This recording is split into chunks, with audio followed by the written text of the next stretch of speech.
Welcome to F star YouTube channel. Student, last time हमने जो topic पढ़ा था वो था टाइम ऑफ फ्लाइट। आज हमारे पास है range of projectile.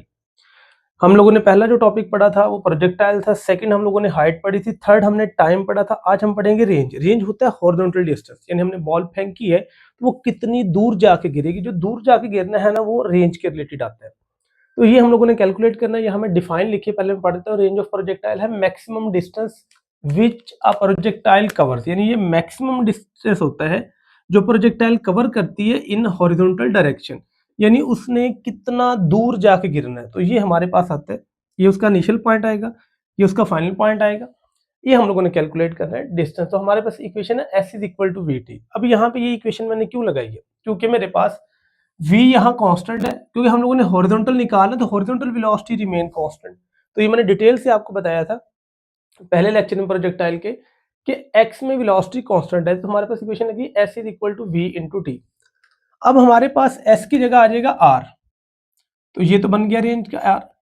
v velocity है, लेकिन वेलोसिटी आएगी x में, तो v x है, और t आएगा टाइम टेकन।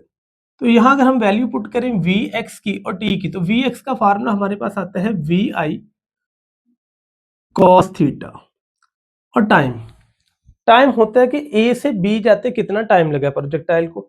बच्चे, जो ए से बी जाते टाइम लगा वो हमने निकालना है, और वो हमें पता भी, हम लोगों लास्ट वीडियो में निकाला था 2vi साइन थीटा। तो यहाँ पे जो फार्मूला आता है 2vi साइन थीटा ओवर जी, तो ये टोटल फार्मूला रेंज का बनता है। अब इसको मैं थोड़ा सा एक्सप्लेन कर देता हूँ। वी एक्स है वेलोसिटी का एक्स कंपोनेंट। मैंने यहाँ पे एक्स इस वजह से यूज किया कि रेंज में यूज ही एक्स होगा। अब इसको मैं रिजॉल्व यहाँ पे कर देता हूँ, लेकिन लास्ट वीडियो में मैंने कंप्लीटली एक्सप्लेन किया होगा कि ये होता है वी आई कॉस थीटा, और ये जो कंपोनेंट इस तरह से आता है इसको कहते हैं वी आई साइन थीटा। तो जो रेंज है ना उसमें एक्स कंपोनेंट इस्तेमाल होता है, इस वजह से मैंने यहाँ वी आई कॉस लिखा है। ये टाइम का फार्मूला, अगर मैं दोनों को मल्टीप्लाई करूँ तो वी आई और वी आई, तो ये मेरे पास मल्टीप्लाई हो जाएगा वी आई का स्क्वायर, और ये बनेगा 2 cos थीटा और साइन थीटा। तो इसको मैं ब्रैकेट में लिख देता हूँ 2, ये फैक्टर बनेगा मेरे पास cos थीटा इनटू ये मेरे पास बनेगा साइन थीटा, और डिवाइडेड बाय आ जाएगी ग्रेविटी जी। ये फार्मूला मेरे पास आ गया। अब यहाँ पे एक मैथमेटिक्स का फार्मूला होता है मैथमेटिक्स का, कि ये वाला जो फार्मूला है ना 2 साइन थीटा cos थीटा, इसको कहते हैं साइन 2 थीटा के बराबर, यानी ये वैल्यू असल में साइन 2 थीटा का फार्मूला। तो मैं रेंज यहाँ पे निकाल सकता हूँ। Range r is equal to V I का स्क्वायर साइन, अब ये पूरे की जगह मैं लिख सकता हूँ sine 2 theta divided by G gravity. तो ये फार्मूला था जो रेंज का हम लोगों ने ड्राइव करना था। r is equal to V I का square sine 2 theta over G है। अब इसके कुछ पॉइंट हम लोगों ने डिस्कस करने हैं, क्योंकि इसके पॉइंट काफ़ी इसके रिलेटेड पूछे जाते हैं एमसीक्यूज में, इस वजह से मैंने कुछ एक्स्ट्रा पॉइंट भी लिखे हैं, वो मैं आपको एक्सप्लेन कर देता हूँ। सबसे पहला पॉइंट लिखा है कि मैक्सिमम रेंज। मसलन देखिए बच्चे, अगर हम बॉल को ऐसे ऊपर को फेंके तो ये ऊपर को जाती है, ऐसे आके डायरेक्ट हमारे पास गिर जाती है। लेकिन अगर हम बॉल को ऐसे फेंके ना एक खास एंगल में, तो बॉल सबसे ज्यादा दूर जा गिरती है। जो सबसे ज्यादा दूर जा गिरना उसका नाम होता है मैक्सिमम रेंज। अब ये मैक्सिमम तभी होगी अगर साइन 2 थीटा की वैल्यू मैक्सिमम है, यानी मैं लिख सकता हूँ अगर बच्चे मेरे पास साइन 2 थीटा की वैल्यू मैक्सिमम आ जाए और इसकी मैक्सिमम वैल्यू आती है 1, इससे बड़ी वैल्यू साइन की पॉसिबल ही नहीं, यानी साइन की मैक्सिमम वैल्यू 1 तक जाती है। अब यहाँ पे 2 थीटा इस साइड पे रहेगा, तो यहाँ पे इधर जाके साइन इनवर्स बन जाएगा 1।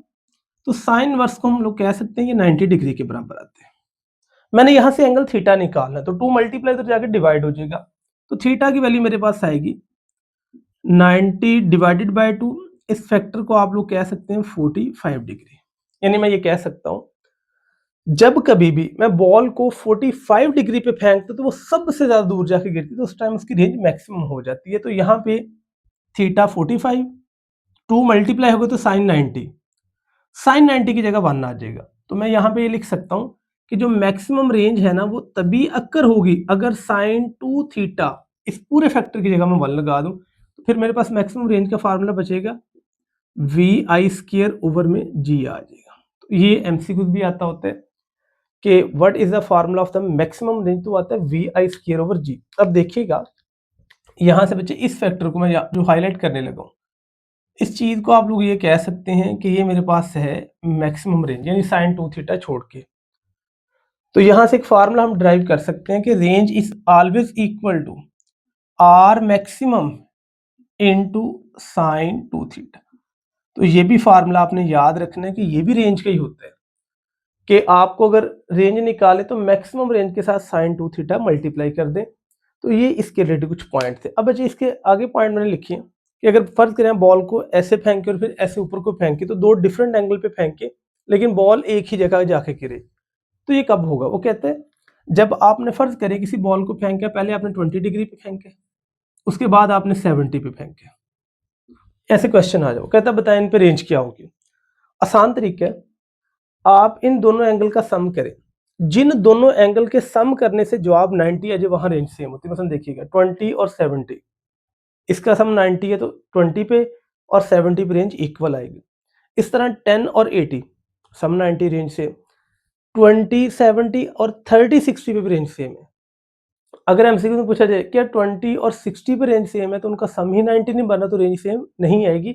सिर्फ उन दो एंगल पे रेंज सेम आएगी जिनका सम 90 आएगा या दो एंगल इक्वल होंगे। तो हम ये कह सकते हैं कि यहाँ पे रेंज R1 बराबर जाएगी R2 के। तो ये पॉइंट एमसीक्यू में आपने याद रखना। मसलन देखिएगा बच्चे 45 है प्लस थीटा और दूसरा एंगल है 45 माइनस थीटा। अब पूछते हैं यहाँ पे रेंज क्या होगी, तो आपने इन दोनों को ऐड करना है। तो ये प्लस थीटा माइनस थीटा से कैंसिल हो जाएगा, तो बचेगा 45 प्लस 45 तो 90। तो यहाँ पे भी रेंज इक्वल आएगी। तो ये एमसीक्यूज में इस तरह से भी कभी कभी लिखा पूछा जाता है कि 45 प्लस माइनस थीटा, बताएं यहाँ पे रेंज क्या होगी, तो इक्वल रेंज आएगी। इसके बाद एक शॉर्टकट है यहाँ पे कि what is the relation between the height and the time of flight. तो यहाँ पे अगर हमें टाइम पता है तो हम हाइट निकाल सकते हैं, और हाइट पता तो टाइम, तो इसका फार्मूला डायरेक्ट याद रखना है, h is equal to G T square over 8। ये भी आपके सिलेबस की डेरिवेशन नहीं, इस वजह से मैं नहीं करवा रहा। अगर हमें टाइम पता हो, लेकिन ये टाइम है टोटल टाइम ऑफ फ्लाइट, इसको ये ना समझ लीजिएगा कि ये सिर्फ मैक्सिमम हाइट का टाइम है, नहीं, टोटल टाइम ऑफ फ्लाइट है। बॉल का नीचे से ऊपर जाना फिर ऊपर से उसी लेवल तक वापस नीचे आना। तो अगर वो टाइम पता है तो हम हाइट निकाल सकते हैं इस फार्मूले से। इसके बाद एक और शॉर्टकट है कि what is the relation between height and range.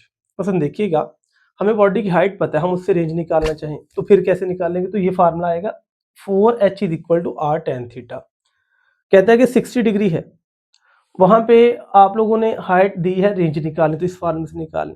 60 degree पे रेंज दी है, हाइट निकालनी, इस तरह से निकाल लें। तो ये फार्मूला आपने याद रखना। अच्छा एक और एमसीक्यू है, हमने पढ़ लिया कि 45 डिग्री पे रेंज मैक्सिमम होती है। इसी फार्मूले में 45 पुट करें तो यहाँ बनेगा 4h is equal to r maximum. और आगे मैंने लिखा ही नहीं है कुछ भी, उसकी रीजन क्या है कि tan 45 की वैल्यू बच्चे 1 होती है, तो यहाँ tan 45 1 हो जाएगा।